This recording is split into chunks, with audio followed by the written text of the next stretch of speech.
Pickup van দিনের বেলা কোনো load unload হবে না। কেউ এখানে গাড়ি পরবর্তীতে আর কোনো নিয়ে আসবেন না। ওয়ার্নিং দেওয়া হলো।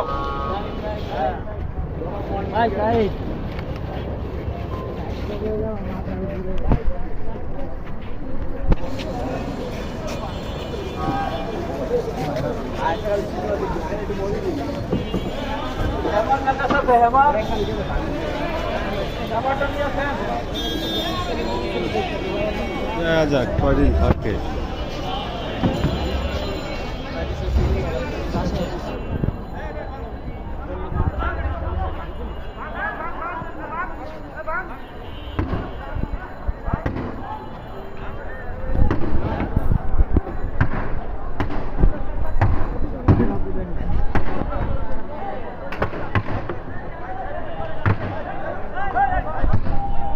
ভিডিও করে